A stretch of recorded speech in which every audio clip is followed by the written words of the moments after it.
Bonjour Ilana, effectivement avec 24 heures de retard, on peut dire, la presse israélienne revient massivement sur l'arrestation des deux terroristes palestiniens évadés. Ils ont réglé leur compte, titre ce matin le Yediot Aharonot, et ils ont réglé leur compte, c'est surtout les soldats de l'unité d'élite de la police israélienne, des gardes-frontières israéliens qui ont donc réussi à capturer ces deux fugitifs. Le commandant en chef de l'unité d'élite du GIGN israélien est en manchette du Israël Hayom de ce matin.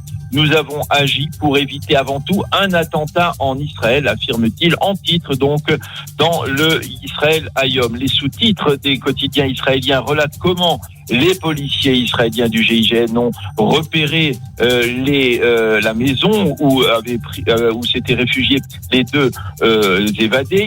Comment ils ont opéré une manœuvre de diversion et ils ont donc arrêté les deux suspects qui se sont rendus les mains en l'air.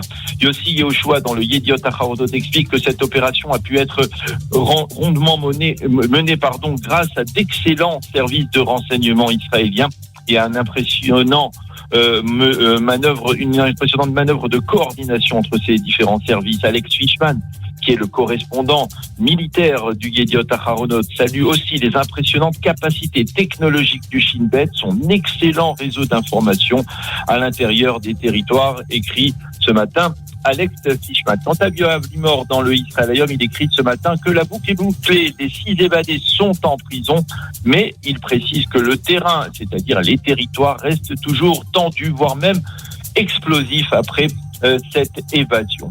Le second grand titre dans la presse israélienne se rapporte ce matin encore à la crise épidémique, à ce fameux booster dont on parle beaucoup en Israël. Vous le savez, le Israël Hayom revient sur la recommandation de la FDA de ne pas administrer de booster au moins de 65 ans. Et le professeur Afek, en première page du Israël Hayom, explique que les Américains ne valident le booster que progressivement et que finalement, la FDA devrait le valider, même pour les plus jeunes, dans les prochaines semaines. Le Yediot Aharonot, lui, nous informe d'un nouveau plan du ministère de la Santé et du ministère de l'Éducation nationale.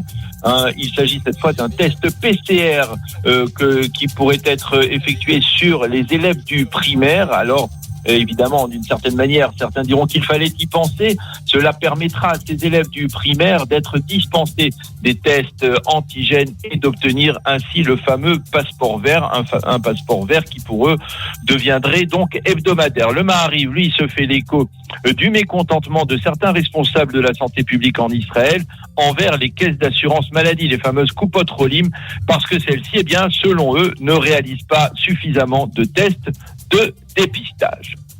Un titre important dans le Yediot Aharonot de ce matin, il s'agit d'un succès diplomatique pour l'État d'Israël qui a réussi d'une certaine manière à neutraliser la seconde conférence de Durban qui doit s'ouvrir après-demain.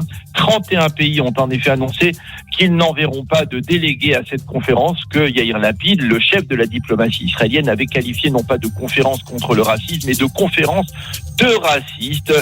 On aurait aimé en Israël que cette conférence soit purement et simplement annulée, mais on se contente au moins de ce succès important, même s'il est partiel. Et puis, ce matin, nous sommes à quelques heures, vous le savez, de l'entrée de la fête de Sukkot, et les quotidiens israéliens, comme ils le font chaque année, nous montrent en première page et en page intérieure de nombreuses photos des préparatifs très hauts en couleur de cette fête de Sukkot, à la fois la fête des récoltes et la fête de la joie. Alors en première page ce matin du Yediot Aharonot, on voit des enfants de Netiv HaHasara. Netiv HaHasara, c'est le moshav qui jouxte au nord la bande de Gaza, vraiment à quelques dizaines de mètres de la bande de Gaza. Et donc on voit des enfants de Netiv HaHasara sous la souka, et le journal titre en forme d'espoir Soukat Shalom, une souka de paix. Le Israël Hayom, lui, nous montre la photo du président de l'État d'Israël à Jérusalem dans sa résidence, une très belle souka présidentielle. Et le Israël Hayom nous montre également lui aussi des enfants qui préparent leur souka. En page intérieure, le journal titre aussi une souka Béchalom, dans la paix et dans la sérénité. Et c'est l'espoir que nous formulons que cette fête de Sukkot soit une fête de calme et de sérénité dans la joie. C'est la fin de cette revue de la presse et des médias israéliens.